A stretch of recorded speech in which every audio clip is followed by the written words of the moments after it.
My name is Matt Adamson. I'm the Director of Marketing and Communications at Tucson Botanical Gardens. The thing I most enjoy about working here, or things I most enjoy about working here, are it's a respite. It's an island of peace and beauty in the heart of a bustling city that when you're within our boundaries, I think you can forget your cares, sort of the mechanical nature of much of our world, and any number of studies and research suggests that some form of communing with nature is healthy for us as people, emotionally and mentally. So it's easy to want to lure people here to appreciate that for themselves and perhaps decompress a little bit from the hustle and bustle of our daily lives. And I think if anything, this past year in particular has sort of caused folks to rethink things that are important to them. We've certainly been impacted by nature in a way that none of us living ever have.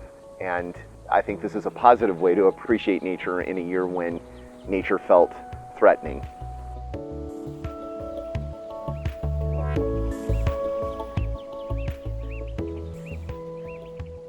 My name is Adam Farrell-Wortman. I'm the horticulture manager here at the Tucson Botanical Gardens in Tucson, Arizona.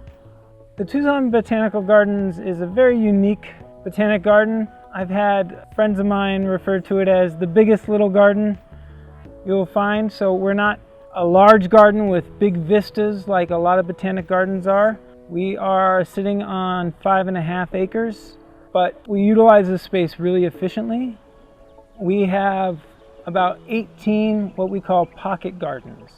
Each one of our gardens is about the size of a backyard or a front yard. We hit different themes with each one of our gardens. So right now we're sitting in our barrio garden, Nuestro Jardín. It's modeled after the barrio gardens here in Tucson, Arizona. It's sort of an homage to the Mexican-American community and their traditional backyard gardens. It was actually designed by a group of elders in the community.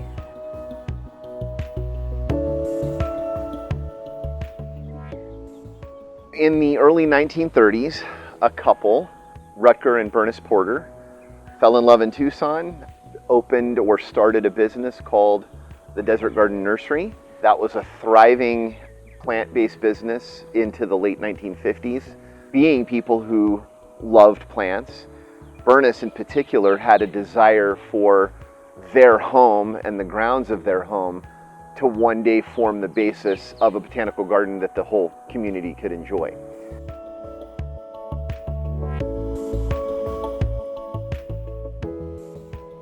Upon Bernice's death in 1983, the city then deeded the property to what became the nonprofit known as the Tucson Botanical Gardens.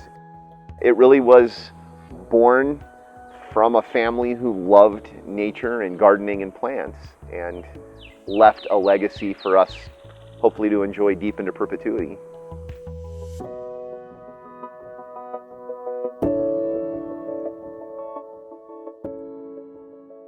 So there's many challenges to a garden in the desert. Our garden especially isn't just a native plants garden. We're also not strictly a drought-tolerant, low-water garden. So we do our best to capture water, but city water and rainwater have different chemistries and nothing makes up for rain. So water is our biggest challenge in that respect. One of our other big challenges is sunshine. And so a lot of times we're trialing plants because the plant will say full sun.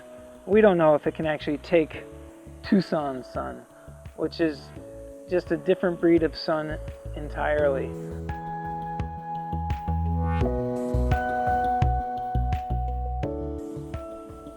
Another avenue to connect people to nature is connecting nature and art together. And gardening is an art. Horticulture is both a science and an art. We have gallery spaces inside. About 2 times a year we have a different show going on, sometimes 3 times a year. Right now Our main exhibit is our cactus car and red trailer farm. It's sort of a way to rediscover the plants that are all around us. So the cacti we used were very generously donated from a local nursery, Ponderosa Cacti. I was sort of trying to make it look like rowdy teenagers piled into the car, people hanging out. We cut a sunroof in it. Everywhere where I could think I could get a plant in, I put a plant in.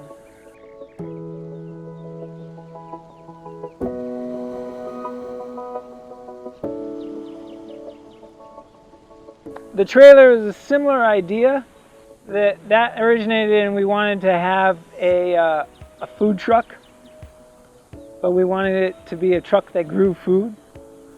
When we went looking around for old trucks, we found on Craigslist an old World War II ammo trailer. And then one of our board members actually lent us his old four-wheeler as the truck to go with it, and he allowed me to plant in the bed of that as well.